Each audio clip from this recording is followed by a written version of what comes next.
Hello दोस्तों, नमस्कार। आगे चलने से पहले जो हमारे चैनल पे नए जुड़ रहे हैं उन लोगों को मैं अपना परिचय दे दूं। मैं डॉक्टर संगीता चौधरी, स्त्री प्रसूति एवं बांझपन रोग विशेषज्ञ हूँ और बिहार में सिवान जिला स्थित आदर्श मल्टी स्पेशलिटी सेंटर संस्थान की डायरेक्टर हूँ।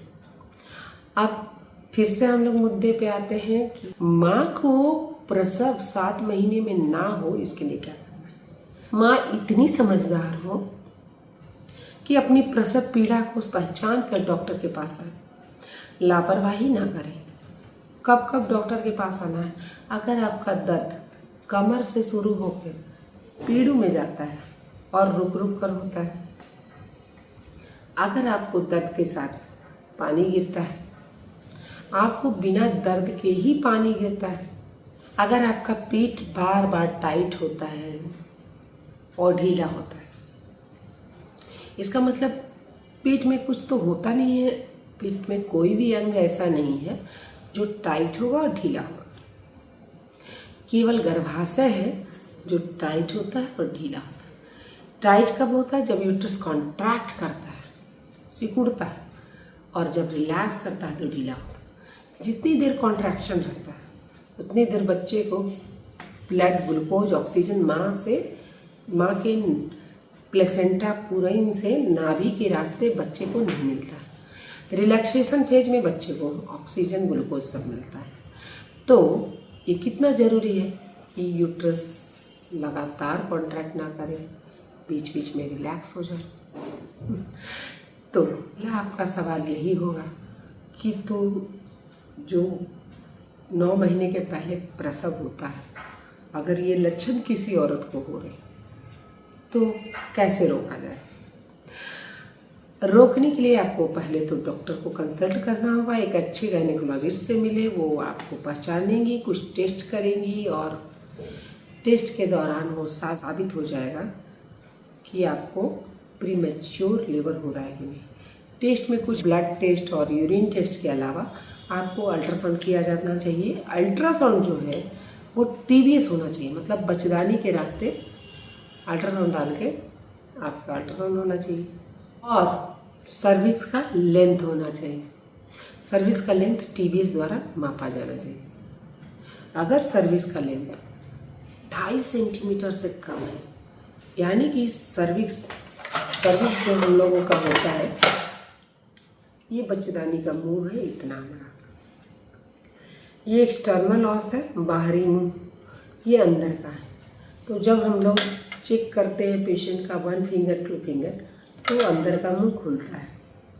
अगर आपका इंटरनल ऑस ओपन है, वो फनेलिंग उसमें हुआ है, वो ऊपर से ओपन हो चुका है, मुंह खुल चुका है, केवल नीचे वाला पोर्शन बंद है और बहुत छोटा रह गया है, अब 2.5 सेंटीमीटर ही रह गया है, तो आपको आपकी डॉक्टर सर्वाइकल सूचरिंग के लिए सलाह दे सकती हैं। इसके अलावा आपको प्रोजेस्टेरॉन का इंजेक्शन लेना पड़ सकता है और परवेजाइनम यानी कि बच्चेदानी के रास्ते में प्रोजेस्टेरॉन की कैप्सूल या गोली को लगाना पड़ सकता है, यानी कि यहाँ पे आपको गोली रखनी है। और अगर ये मुंह आपका खुलता जा रहा है तो जो बचा हुआ पोर्शन है उसमें हम लोगों को बच्चेदानी के मुंह में टाका मारना पड़ सकता है। इस टाके का स्पेशल नाम है, चूँकि जिस साइंटिस्ट ने इसका आविष्कार किया था उसके नाम पे रखा गया है मैकडोनाल्ड सूचरिंग। इसका दूसरा भी फॉर्म है सीरोडकर सूचरिंग।